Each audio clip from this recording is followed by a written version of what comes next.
So recently, Tyrese's ex-wife, Samantha, had came out and made a podcast stating that in this podcast that her, divorce from Tyrese, she had people in her ear.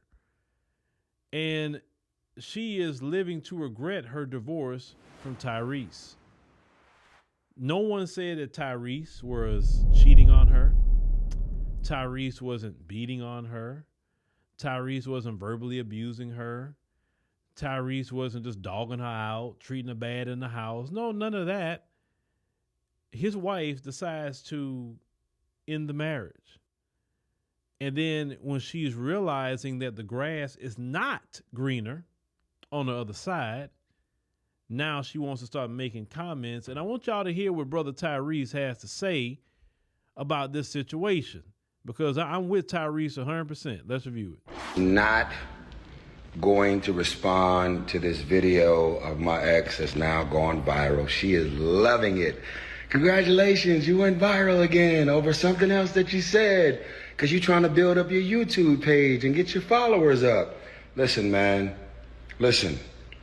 If you had people in your ear that influenced you into leaving your husband and your 1-year-old child, your innocent 1-year-old child, we both were divorcee kids, grew up in toxic environments, torn in between our old family, new family, stepfather, stepmother. That's a life that we both lived. And you packed up a 1-year-old, put a COVID mask on top of the Ring cameras, and I was literally in an airplane on my way home to fight for my marriage and my family. You're heartless. None of your friends recognize you. This is all about money. If you had friends in your ear, you're lying, you're gaslighting, you're playing. The only person that was in your ear was your mama. Her name is Patricia Randolph. You didn't have people in your ear. The amount of people that was supposedly in your ear, you also had a whole lot of people like Aventer Gray, Taffy Dollar, Creflo Dollar's wife, who married us. You had a whole lot of people in your ear telling you that you're about to do something stupid, impulsive, and y'all are actually not going through anything that would make you want to leave your husband. Let's go even further. Let's stop right there. Now, she was told by other women, even these women in the church, that Tyrese isn't doing anything for you to leave your marriage. Let me tell you something. Speaking about, women in the church and things like this, let me tell you something. God can bless you, and you could stay in the middle of his blessings. Now, of course, the devil is real, and the devil, do try to influence you to do bad, right? The devil does not come, in your face like a snarling devil, but the devil, if you understand how he works in doubt. That's what he works at, to get you to doubt yourself, doubt God, doubt your marriage, doubt your children, doubt everything. And sometimes you can't be plucked out of God's blessing, but the devil can convince you to walk out of it on your own free will. And while people were around her speaking with the voice of God, telling her, don't do this. What are you talking about? What is wrong with you? For some reason, she thought that she didn't need Tyrese anymore. Some reason she thought that she can do things on her own. Maybe she thought in her mind she can get somebody better than Tyrese. They got more money than Tyrese, look better than Tyrese. You know what I'm saying? She got the kids. Shoot, she get child support. She'll be all right. She want to get out there in them streets and do whatever she wants to do in these streets. But then it didn't work out that well. You know why, Samantha? It didn't work out that well for you? Because you were wrong. You left your marriage in a way that was against God.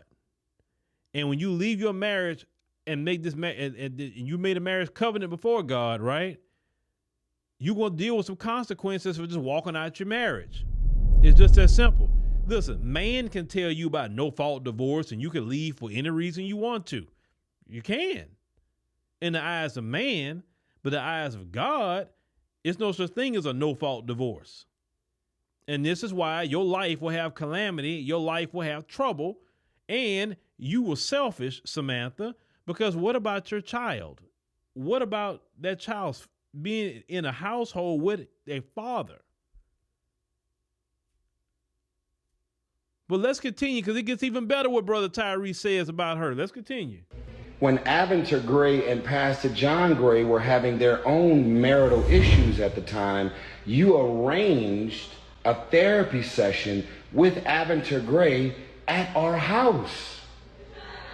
And when she walked out of her therapy session, she walked into the foyer where the bumblebee is, and there was 50 boxes with like 7 or 8 people there packing up all the shit to leave the house.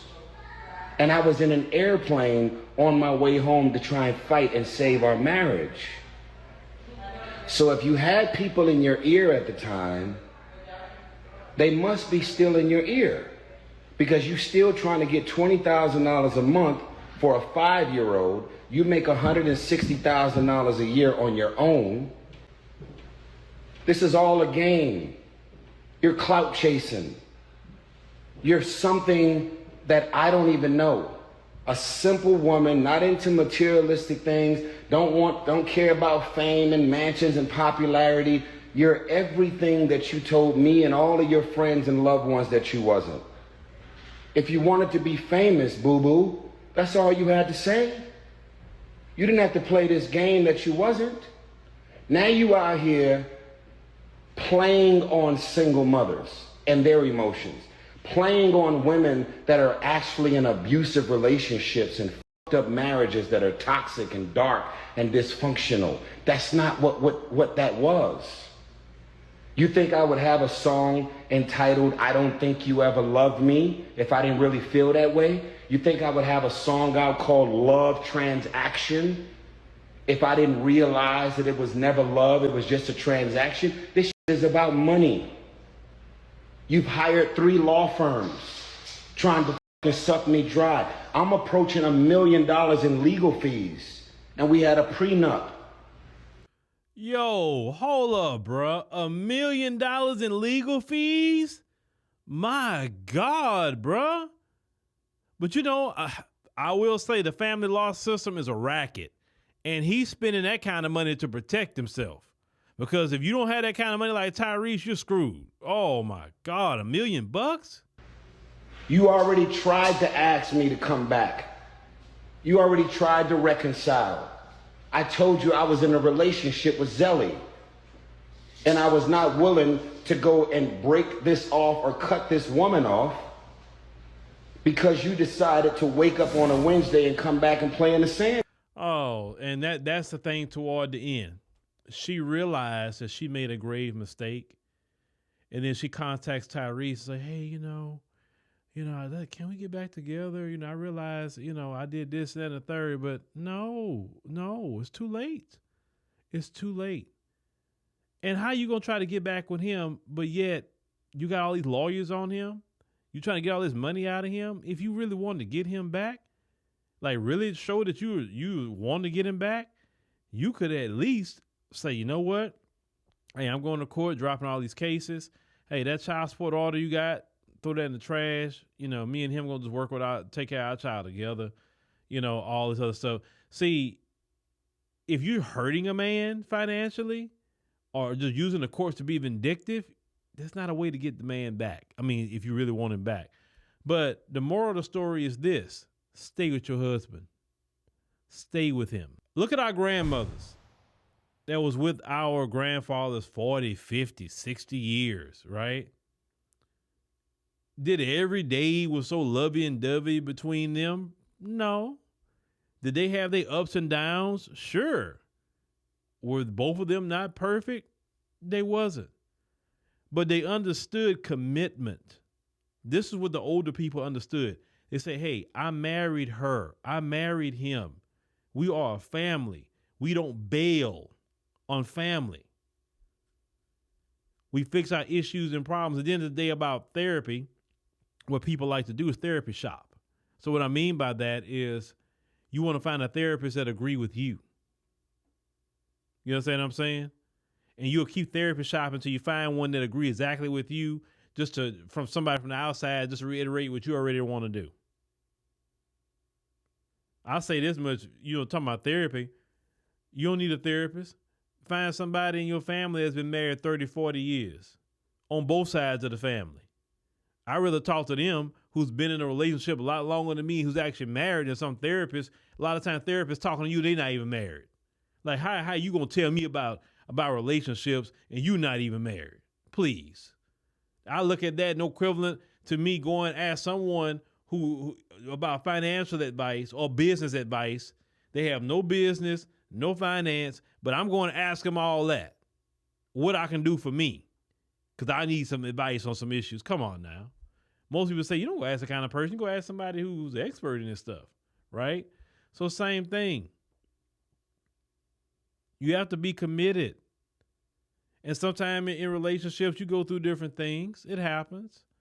You learn, you grow, you fix the things you need to fix. You correct what you need to correct because you're committed to the family and you love your wife, you love your husband, and y'all gonna work that thing out because you married them because you love them. You married them because you wanted to build a family, and building a family is it's not easy. And in this today, I'm just gonna bail.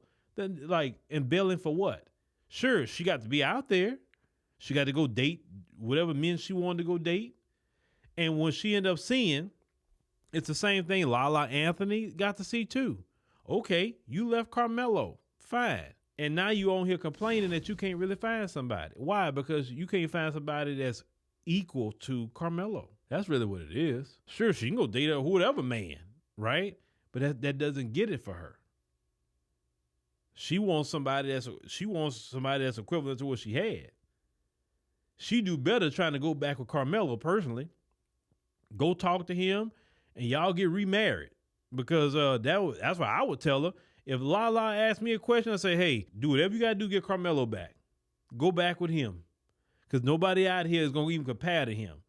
Because when women get to a certain level with a man, it's going to be, you can't just replace certain men. Like even Kim Kardashian. She had Kanye.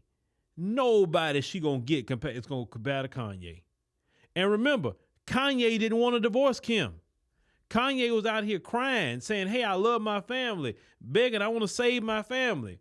She my wife, she this and that and the third. And any little guy that she has talked to after the fact has never compared to Kanye. Kim should have stayed with Kanye. That's what she should have did with them 4 kids. She walked out her marriage. Stay with your husband. Stay with your wife. It's about commitment. It's like your children. You think your children are going to be good every day? You think you're not going to have a problem with your children? No, but you still love your children. You don't throw your children away. Well, stay, the course. And usually, let me tell you something about that. If you go through, let's say Tyrese and Samantha or whatever the case may be, they go through that rough patch, they're going to learn a lot and be better on the other end of that. But Samantha chose to throw it all away. And she regretted. Same thing with Tia. She left her husband, and then she out here talking about men don't court, men don't do it. Why you didn't stay with Corey? No, nobody came out and heard Corey was doing anything wrong to her. Should have stayed up behind with Corey. Stop doing that. Stay with your husband. If he's not doing you nothing, work things out. Take vacations. Do whatever you got to do. Get that spark back. It's so much easier to stay together than just go out here, bust apart, and there's nothing on these streets. Everybody say that, whether it's the men saying it and the women saying it. It is nothing going on these streets. It is horrible. So since men and women are saying that, stay in your marriage.